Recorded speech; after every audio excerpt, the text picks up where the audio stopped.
Hi. సముద్ర తీర నగరాలు ఇప్పుడు ఆహ్లాదకరంగా కనిపిస్తున్నాయి. ఎత్తైన భవనాలు, రద్దీ రహదారులు, పోర్టులు తమ రోజువారీ జీవితాల్లో మునిగిపోయి ఉన్నాయి. కానీ ఈ ప్రశాంతత ఒక భ్రమ మాత్రమే అని శాస్త్రవేత్తలు హెచ్చరిస్తున్నారు. వాతావరణ మార్పు ప్రభావంతో రానున్న దశాబ్దాల్లో సముద్ర తీర ప్రాంతాలు ఇప్పటి వరకు ఎప్పుడూ చూడని స్థాయి వరదలను ఎదుర్కొనే ప్రమాదం ఉందని తాజా అధ్యయనం చెబుతోంది. ఇది ఏ ఒక్క నగరానికో పరిమితమైన హెచ్చరిక కాదు. ప్రపంచవ్యాప్తంగా నదీ డెల్టాలపై నిర్మితమైన తీర నగరాలన్నింటికీ ఇది ఒక సంకేతం.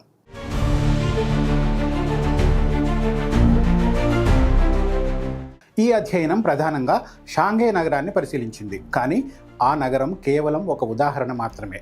సముద్ర మట్టం పెరుగుతుండడం, తుఫాన్ల తీవ్రత పెరగడం, అదే సమయంలో భూమి క్రమంగా కుంగిపోవడం కలిసి ఒక ప్రమాదకర పరిస్థితిని సృష్టిస్తున్నాయని శాస్త్రవేత్తలు చెప్తున్నారు. ఈ మూడు శక్తులు ఒకేసారి పనిచేస్తే రాబోయే కాలంలో వరదలు కేవలం పెద్దవిగా మాత్రమే కాదు, మరింత లోతుగా, మరింత విధ్వంసకరంగా మారే అవకాశం ఉందని వార్నింగ్ ఇస్తున్నారు. అయితే ఈ వరదలు ఒక్కసారిగా రావు. అవి మెల్లగా నగరాల్లోకి ప్రవేశిస్తాయి, రహదారులను ముంచుతాయి, రైలు మార్గాలను ఆపేస్తాయి, చివరికి ఇళ్లను, జీవన విధానాన్ని మింగేస్తాయి. ఇది భవిష్యత్తు ఊహ కాదు, శాస్త్రం చూపిస్తున్న దృశ్యం. తీర నగరాలు అంత ప్రమాదంలో ఉండడానికి భౌగోళిక కారణాలే మెయిన్ రీజన్. షాంఘై లాంటి నగరాలను డెల్టాలపై నిర్మించారు. అంటే సముద్రానికి చాలా దగ్గరగా, చాలా తక్కువ ఎత్తులో ఉన్న భూమిపై ఇవి నిలబడి ఉంటాయి. నదులు సముద్రంలో కలిసే ఈ ప్రాంతాలు సహజంగా నీటితో నిండిపోయే స్వభావం కలిగి ఉంటాయి. వేల సంవత్సరాల క్రితం ఇవి చిత్తడి నేలలు. కానీ నగరాలు పెరిగాయి, జనాభా పెరిగింది, భూమిని గట్టిగా మార్చి కాంక్రీట్తో కప్పేశారు. ఇప్పుడు అదే భూమి మళ్ళీ నీటిని కోరుకుంటుంది. ఈ పరిస్థితి తుఫాన్లు, నదుల ఉధృతి ఒకేసారి పెరిగినప్పుడు మరింత ప్రమాదకరంగా మారుతుంది. తీర ప్రాంతాల్లో తుఫాన్లు వచ్చినప్పుడు సముద్రం ఒక్కసారిగా ఉప్పెనలా పైకి లేస్తుంది. అదే సమయంలో నదుల్లో నీటి ప్రవాహం ఎక్కువగా ఉంటే ఆ నీరు వెనక్కి వెళ్ళడానికి చోటు ఉండదు. సముద్రం అడ్డుకుంటుంది, భూమి లోపలికి నీటిని పీల్చుకోలేకపోతుంది. అప్పుడు నీరు నగరాల మీదకి దూసుకొస్తుంది. 1997లో టైఫోన్ విన్నీ సమయంలోనూ ఇదే జరిగింది. ఆ సమయంలో యాంగ్జీ నదిలో భారీగా నీటి ప్రవాహం కొనసాగుతుండగా ఒక శక్తివంతమైన తుపాను షాంఘైని తాకింది.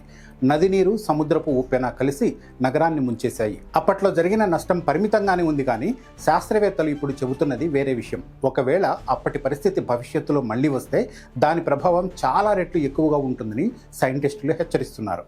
మరోవైపు తాజా అధ్యయనం భయపెట్టే గణాంకాలను బయటపెట్టింది. వాతావరణ మార్పు, సముద్ర మట్టం పెరుగుదల, భూమి కుంగిపోవడం లాంటివి కలిపి చూస్తే 2100 నాటికి షాంఘైలో వరదల తీవ్రత 80% వరకు పెరిగే అవకాశం ఉందని పరిశోధకులు చెబుతున్నారు. అంటే ఇవాళ నీరు చేరని ప్రాంతాలు కూడా భవిష్యత్తులో పూర్తిగా మునిగిపోవచ్చు. నిజానికి ఇక్కడ సమస్య ఏ ఒక్క కారణానికో పరిమితమైంది కాదు. ఇది 3 ప్రమాదాల కలయిక. ఒకటి, సముద్ర మట్టం క్రమంగా పెరుగుతోంది. రెండోది, వాతావరణ మార్పుతో తుఫాన్లు మరింత శక్తివంతంగా మారుతున్నాయి. మూడోది, నగరాల కింద భూమి మెల్లగా కుంగిపోతుంది. భవనాల బరువు, భూగర్భ జలాల అధిక వినియోగం వల్ల భూమి క్రమంగా కుంగుతుంది. ఈ 3 ఒకేసారి కలిసి వస్తే ఎలాంటి ఆనకట్టలు ఉన్నా, ఎలాంటి గోడలు ఉన్నా అవి తట్టుకునే శక్తిని కోల్పోతాయి. దీన్నే శాస్త్రవేత్తలు పోల్డర్ ఎఫెక్ట్ అంటున్నారు. న్యూ ఆర్లియన్స్లో 2005లో హరికేన్ కత్రినా సమయంలో ఇదే జరిగింది. బలమైన కట్టలు ఉన్నాయన్న నమ్మకంతో నగరం సురక్షితంగా ఉందనుకున్నారు. కానీ అవి కూలిన క్షణంలో నీరు నగరాన్ని నిమిషాల్లో మింగేసింది. వేల మంది ప్రాణాలు కోల్పోయారు. ఇక ఈ అధ్యయనం ప్రకారం ఇదంతా కేవలం ఒక్క షాంఘైకి మాత్రమే పరిమితమైంది కాదు. ఇది ప్రపంచంలోని ప్రతి తీర నగరాలకు వర్తించే అధ్యయనం. ముంబై, కోల్కతా, జకార్తా, న్యూయార్క్ లాంటి నగరాలు కూడా ఇలాంటి ప్రమాద రేఖపై ఉన్నాయి. సముద్ర మట్టం మెల్లగా పెరుగుతోంది, నదులు తమ స్థలాన్ని తిరిగి కోరుకుంటున్నాయి. మనం నిర్మించిన నగరాలు ఆ మార్పుకు సిద్ధంగా లేకపోతే వరదలు కేవలం ప్రకృతి విపత్తులుగా కాదు, మానవ తప్పిదాలుగా మారిపోతాయి. సో ఇప్పటికైతే మేల్కుంటే చాలా మంచిది.